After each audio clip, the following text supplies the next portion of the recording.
ایک طوطا طوطی کا گزر ایک ویرانے سے ہوا۔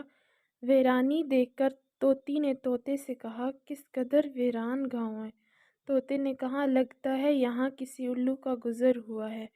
جس وقت طوطا طوطی باتیں کر رہے تھے، عین اسی وقت ایک الو بھی وہاں سے گزر رہا تھا۔ اس نے طوطے کی بات سنی اور وہاں رک کر ان سے مخاطب ہو کر بولا، تم لوگ اس گاؤں میں مسافر لگتے ہو، آج رات تم میرے مہمان بن جاؤ، میرے ساتھ کھانا کھاؤ۔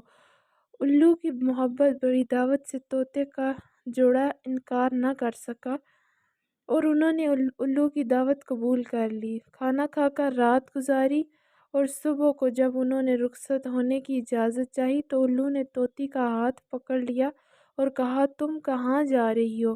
طوطی پریشان ہو کر بولی، یہ کوئی پوچھنے والی بات ہے، میں اپنے خاوند کے ساتھ واپس جا رہی ہوں۔ الو یہ سن کر ہنسا اور کہا، یہ تم کیا کہہ رہی ہو؟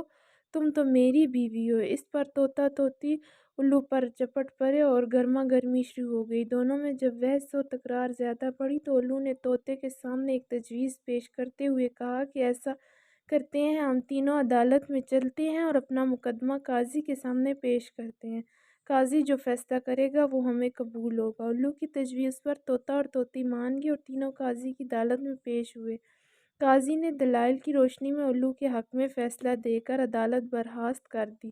طوطا اس بے انصافی پر بہت رویا اور چیختا چلاتا ہوا چل دیا۔ کچھ دیر بعد الو نے طوطے کو آواز دی، بھائی اکیلے کہاں جاتے ہو؟ اپنی بیوی کو ساتھ لے جاؤ۔ طوطے نے حیرانگی سے الو کی طرف دیکھا اور بولا، اب کیوں میرے زخموں پر نمک چھڑکتے ہو؟ یہ اب میری بیوی کہاں ہے؟ عدالت نے تو اسے تمہاری بیوی قرار دے دیا ہے۔ الو طوطے کی بات سن کر نرمی سے بولا، نہیں دوست، طوطی میری نہیں بلکہ تمہاری ہی بیوی ہے۔ میں تمہیں صرف یہ بتانا چاہتا تھا کہ بستیاں الو کے گزرنے سے ویران نہیں ہوتی بلکہ بستیاں تب ویران ہوتی ہیں جب ان سے انصاف اٹھ جاتا ہے۔